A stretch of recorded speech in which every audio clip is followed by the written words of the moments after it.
Ce que disent les femmes autour de la Méditerranée, c'est le nom du spectacle proposé par le théâtre de l'Éolienne à Marseille. Il s'agit d'une rencontre intimiste entre deux femmes, deux conteuses qui ont partagé une résidence d'artistes entre Haïfa en Israël et la cité phocéenne.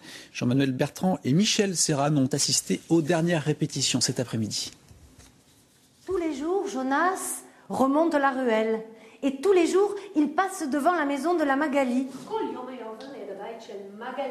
La Magali, c'est une vieille fille. Elle n'a toujours pas trouvé de mari. C'est l'histoire d'une rencontre entre deux comédiennes, une israélienne et une française. Marie parle en français. Sharon, elle, ne s'exprime qu'en hébreu. Mais sur scène, elles se comprennent très bien pour nous faire partager leurs paroles de femmes. Ce prince, cet Américain, ce n'est plus un jeune premier, avec sa raie large comme une main. Et puis son ventre bedonnant. C'est en pensant au ventre que l'idée lui est venue.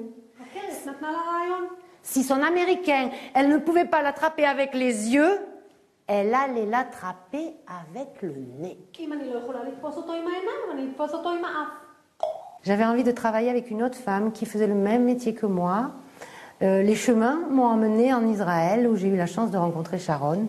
Et là, ça a été, je ne sais pas si on peut parler de coup de foudre, mais en tout cas, ça a fait battre mon cœur parce que Sharon, elle travaille exactement comme moi. Sans parler la même langue, en étant complètement différente, eh bien, on pouvait faire quelque chose qui paraissait simple et beau. Dans les yeux de Sharon. Les contes présentés ici sont le reflet de leur terre natale. En revenant, les regards, toutes les deux, d'accord ? Parler, surtout le mouvement. Et ce n'est fini, Marie. Un spectacle qui perpétue les traditions orales de la Méditerranée. On se tourne spécialement autour des patrimoines de Méditerranée et très particulièrement autour de projets, de création, de spectacles, de rencontres, de croisements, de partage. Un conte poétique à deux voix, profondément intimiste et qui vous berce d'une rive à l'autre de la Méditerranée. Les mots sont comme les plumes. Lorsqu'ils sont lâchés, il est fort difficile de les rattraper.